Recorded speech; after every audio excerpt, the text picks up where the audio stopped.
Here's a parallel line problem again.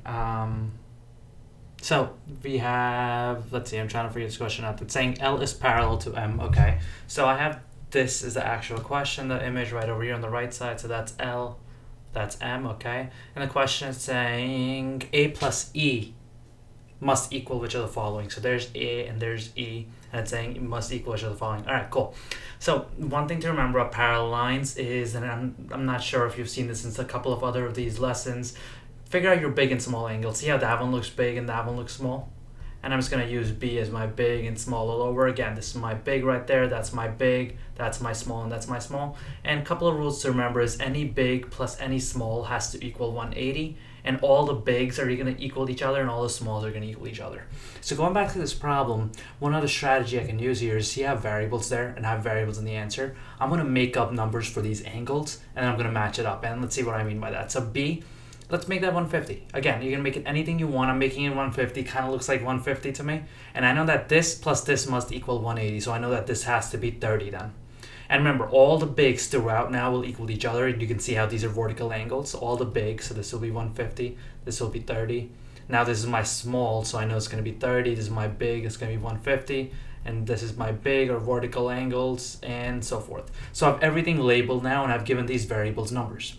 The question is saying what's A plus E, right? The question is A plus E. So what's A? A is 30, and what's E? E is also 30, right? I just wanted to make sure I had the variables right. Yep. So 30 plus 30 now is 60.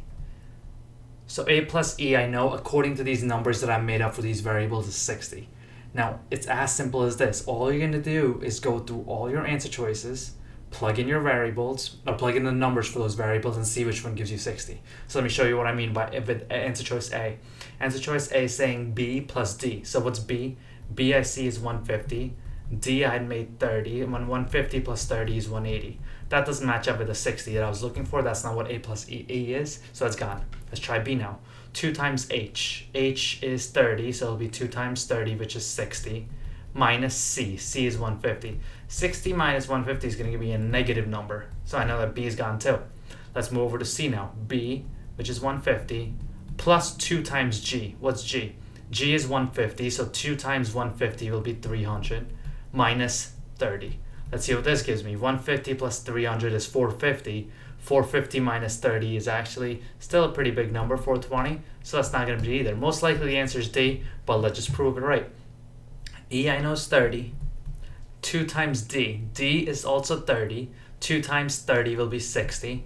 Minus A, and A is 30. So 30 plus 60 is 90. 90 minus 30 is 60. Matches up with that number for A plus E. So all I did here was made up numbers for my variables.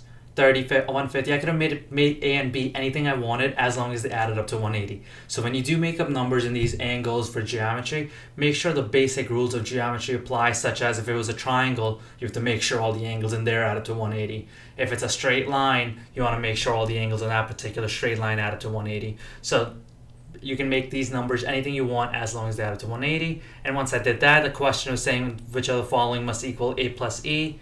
A plus E gave me 60. Then I went through all my answer choices, plugged those numbers back in and see where I got 60. And boom, that's it. The answer choice, answer D.